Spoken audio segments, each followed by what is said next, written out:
You better love me again.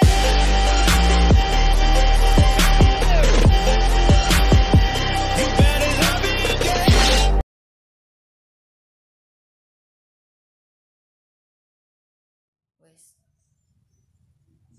Halo, apa kabar teman-teman? Semoga teman-teman dalam keadaan kabar baik ya. Amin ya rabbal alamin. Kali ini saya akan bercerita tentang bagaimana seorang penyandang disabilitas seperti saya ini jika melakukan aktivitas BAB ya, buang air besar atau buang air kecil.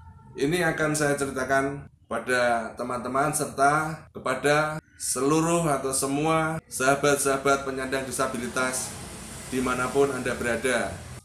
Baik teman-teman, jadi penderita cedera tulang belakang, entah tulang leher atau tulang belakang, tulang punggung ya, itu pasti mengalami kesulitan dalam melakukan aktivitas buang air besar ataupun buang air kecil. Karena saya sendiri yang mengalami ya. Waktu itu setelah saya operasi leher di Rumah Sakit Santo Vincentius Paulo atau RKZ di Surabaya, saya di sal setelah keluar dari ruang operasi, saya kembali ke ruang sal ya. Setelah itu saya bingung. Bingungnya seperti ini. Kok rasa itu belum datang ya? Rasa pengen pup, rasa pengen buang air besar, rasa pengen pipis itu hilang teman-teman. Jadi seingat saya, waktu saya dirawat pertama kali di Rumah Sakit Elizabeth Semarang, badan saya digaris sama dokter ortopedinya waktu itu, Dokter Emmanuel Kristiono. Sekarang sudah almarhum ya. Dada digaris, terasa, perut garis, terasa, pusar garis, terasa. Terus di atas kemaluan terasa, enggak dok. Oh ya, dari situ dia memberi tanda silang sampai ke bawah, sehingga mungkin dari yang diberi tanda silang tadi sama dokter ortopedi Emmanuel Kristiono, itu dari situ sampai ke bawah saya kehilangan rasa. Jadi ya itu tadi, kemungkinan besar dari cedera tulang leher. Sampai akhirnya saya dilanjut pengobatan ke Surabaya karena pada waktu itu di Elizabeth Semarang dokter spesialis bedah tulang belakang baru ada Dokter Timotius. Waktu itu Dokter Timotius, beliau berkata, saya memberi rekomendasi Jakarta atau Surabaya. Kita milih ke Surabaya. Akhirnya direkomendasikan ke Profesor Dr. Bambang Priambodo, FI, SS, FI, CS. SS itu spinal surgeon, CS cervical surgeon. Kebetulan beliau bertugas di kota Surabaya di Rumah Sakit Santo Vincentius Paulo. Saya dirujuk ke sana di Rumah Sakit Santo Vincentius Paulo atau RKZ ya teman-teman. Secara medis, cedera tulang belakang seperti saya ini atau lebih dikenal dengan bahasa Latin spinal cord injury itu sangat berdampak ke seluruh organ tubuh ya, dan mempengaruhi sensor-sensor tubuh terutama sensor motorik, sehingga seolah-olah memang betul-betul mati rasa teman-teman. Setelah itu seingat saya waktu di RKZ ya, Rumah Sakit RKZ Surabaya, hampir setiap 4 jam sekali tim perawat ruangan saya, biasanya yang menangani ada 4 orang, istilahnya secara medis mereka bilang di-rest. Guntur, ini waktunya di-rest ya. Oh ya sus, saya tanya, di-rest itu diapakan sus? Pipis. Ini waktunya Guntur pipis. Oh gitu ya sus. Iya, soalnya Guntur belum bisa pipis sendiri. Terus caranya gimana sus? Caranya pipisnya pakai kateter. Oh gitu, oke lah, saya nurut aja. Setelah itu prosesnya perawat memasangkan kateter ya ke kemaluan saya. Kateter dimasukkan. Ya kira-kira panjangnya kurang lebih 30 cm ya, selang gitu. Awalnya sakit. Pertama kali saya itu dipasang kateter, kok rasanya aneh gitu ya. Aneh-aneh gimana. Tapi setelah itu, kandung kemih rasanya jadi ringan. Setelah pipisnya keluar, air seninya keluar, kandung kemih terasa ringan rasanya. Udah, dilepas. Nanti setiap 4 jam lagi, kateter lagi seperti itu. Itu yang buang air kecil ya teman-teman. Terus, saya tanya, waktu ada dokter Profesor Priambodo visit, dok saya tanya, dok mau tanya, apakah kalau saya itu melakukan aktivitas kencing, saya harus selalu dikateter, dok?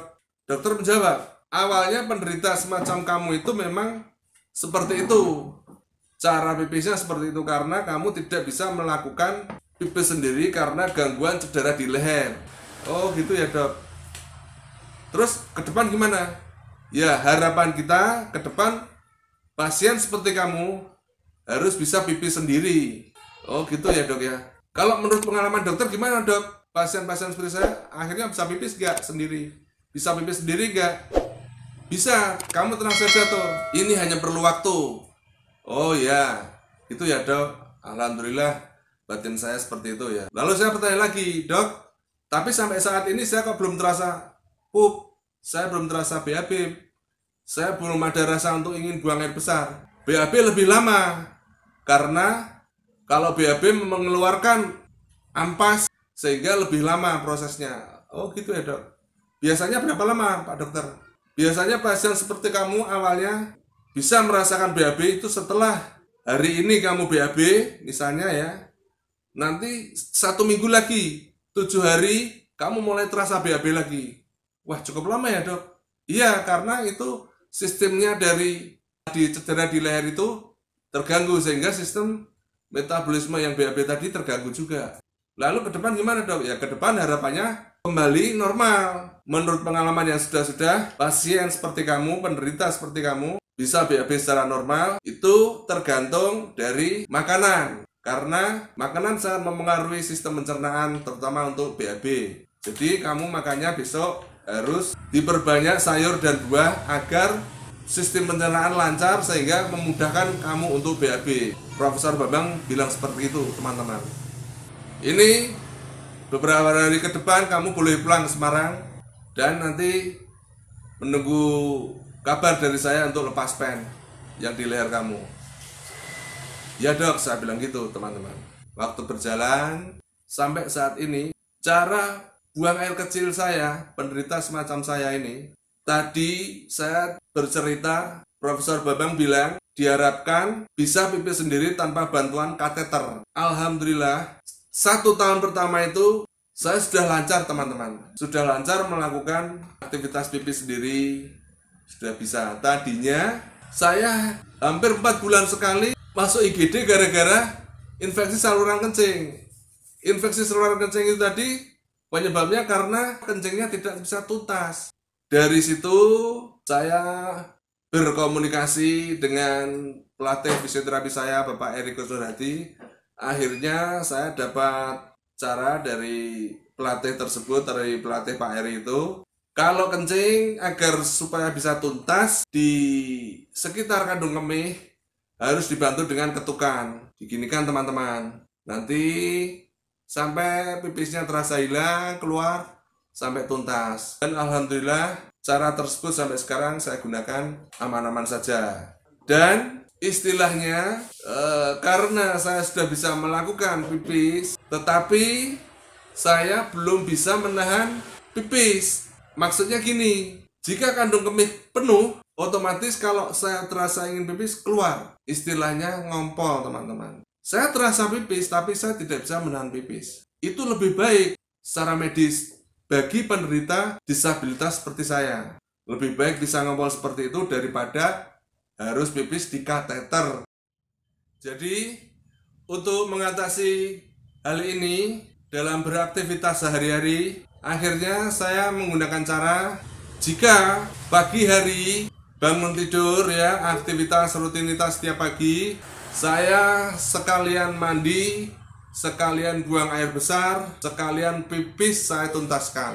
Setelah itu saya bisa beraktivitas tanpa kebelet pipis. Meskipun saya mempunyai kebiasaan dalam satu hari paling tidak 2 liter air masuk ke tubuh. Dengan bobot saya kurang lebih 75 kg ini ya, saya harus menghabiskan sehari 2 liter.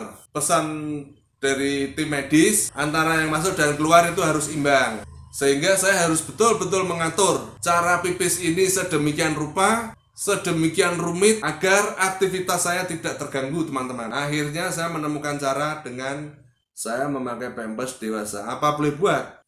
Jadi dari pagi setelah mandi, sesudah adus, ya bahasa Inggrisnya adus, adol bagus, saya menggunakan pampers dewasa.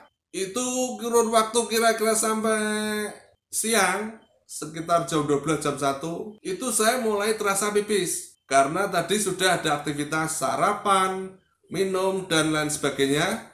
Antara jam 12, jam 1 siang, saya terasa pipis, akhirnya keluar. Karena menggunakan pampers dewasa, masih bisa tertampung hingga sore hari. Nah, bagaimana kalau sholat? Bagi yang muslim, saya pernah menanyakan kepada seseorang yang lebih memahami ilmu fikih atau ilmu tentang kaidah-kaidah di pelajaran agama Islam, bagaimana Pak penderita disabilitas macam saya ini kalau akan melakukan sholat, apakah harus betul-betul lepas lagi karena saya tidak bisa menahan pipis?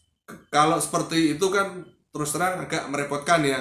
Akhirnya saya mendapat jawaban, bagi penderita disabilitas semacam saya ini, akhirnya ada beberapa ahli agama, beberapa tokoh agama yang membolehkan, karena di dalam Islam itu sifatnya memudahkan, sehingga penderita disabilitas seperti saya ini dikecualikan, diberi izin asalkan tidak terlalu parah ya. Jadi saya masih pakai pampers, tapi pampersnya sudah ada pipisnya, saya bisa ambil wudhu. Ada pipisnya itu tidak sampai tembus ke celana yang luar ya teman-teman. Kalau sudah sampai tembus kopoh-kopoh gitulah, itu namanya, itu banjir pipis. Kalau itu namanya, itu harus ganti ya. Hanya sebatas di dalam pampers, saya boleh ambil wudhu, tidak perlu ganti pampers, karena pampers juga belum penuh. Lalu saya boleh melakukan aktivitas sholat, dan selama sholat pun saya tidak boleh kalau bisa pipis sama kentut. Karena kalau seperti itu ambil wudhu lagi batal. Seperti itu teman-teman ya. Sampai kira-kira sore mandi. Menjelang malam saya menggunakan satu pampers dewasa lagi untuk tidur malam sampai pagi lagi. Seperti itu cara saya mensiasati kondisi tubuh saya yang seperti ini. Saya ada itu pernah beli pampers yang bisa dicuci, teman-teman ya. Saya beli kemarin, saya punya ada sekitar 4 kalau nggak salah, tapi sekarang tinggal 2 karena yang 2 sudah rusak, sudah sobek-sobek. Nah, itu pampers kain bisa dicuci, akan tetapi pampers tersebut tidak bisa menahan lama. Itu hanya paling bisa dipakai 2 jam, karena kalau saya pipis otomatis dia tembus ke celana yang paling luar. Seperti itu teman-teman ya. Dan satu lagi ini, pasti bertanya-tanya, bagaimana ya Guntur kalau melakukan aktivitas seksual dengan istrinya? Nah, itu saya mendapatkan cara dari pelatih fisioterapi juga. Jadi, andai kata kita malam itu atau malam ini punya rencana, saya harus betul-betul mentuntaskan pipisnya agar tidak mengganggu aktivitas tersebut ya, sehingga saat sore hari saya kontrol minumnya, dan kira-kira menjelang malam mau tidur saya pipiskan dahulu hingga tuntas, baru bisa aman teman-teman ya. Seperti itu. Tapi kalau kita berdua tidak ada acara malam itu, oke lah, langsung aja pakai pampers. Jadi memang tidak direncanakan untuk aktivitas malam ya teman-teman. Seperti itu ya, sedikit banyak, sehingga teman-teman penyandang disabilitas mungkin bisa mencoba dengan cara saya ini agar aktivitas panjenengan semua tidak terganggu karena pipis tersebut. Bagaimana dengan BAB atau buang air besar? Itu sama teman-teman. Bagi penyandang disabilitas seperti saya ini, buang air besar sangat sulit. Karena jelas, satu, kurang gerak, otomatis usus juga kurang bergerak, sehingga menyebabkan sistem pencernaannya lambat, teman-teman. Dulu di rumah sakit dibatasi maksimal 7 hari. Kalau 7 hari belum bisa mandiri, belum bisa keluar pupnya, diberi pencahar obat. Sekarang memang bisa digunakan pencahar tersebut, tetapi kalau bisa lebih baik yang alami. Dari beberapa sayur dan buah, menurut pengalaman saya, bisa membantu melancarkan pup atau buang air besar itu kangkung, teman-teman. Sayur kangkung itu menurut saya bisa melancarkan, terasa nyaman. Kalau buah, kemarin-kemarin saya pernah coba, ada pepaya, ada buah pisang, buah nangka, itu bisa melancarkan pencernaan. Sudah saya coba, tetapi di antara buah-buah tadi yang saya sebutkan ya, itu ternyata masih agak kesulitan. Saya mendapatkan cara terbaru setelah buah naga populer, teman-teman. Ternyata saya mengonsumsi buah naga tersebut lebih efektif. Sistem pencernaan terasa nyaman. Siang hari, setelah makan siang itu saya makan buah naga 1 gitu ya, teman-teman. Besok paginya rasa ingin BAB itu udah muncul dan itu memudahkan, bisa mandiri. Meskipun cara untuk pembersihannya, untuk ceboknya masih dibantu sama istri ya, teman-teman. Karena tangan saya belum bisa menjangkau ke anus. Seperti itu, teman-teman ya. Bagi teman-teman yang seperjuangan seperti saya, penyandang disabilitas, bisa dicoba cara ini ya. Kalau sayur saya rekomendasikan kangkung, dan kalau buah saya rekomendasikan buah naga. Kalau memang ada rezeki ya, teman-teman. Yang penting teman-teman jangan sampai terbebani. Karena ada satu pilihan lagi, yaitu tomat, teman-teman. Karena saya juga merasakan tomat itu efektif untuk melancarkan buang air besar.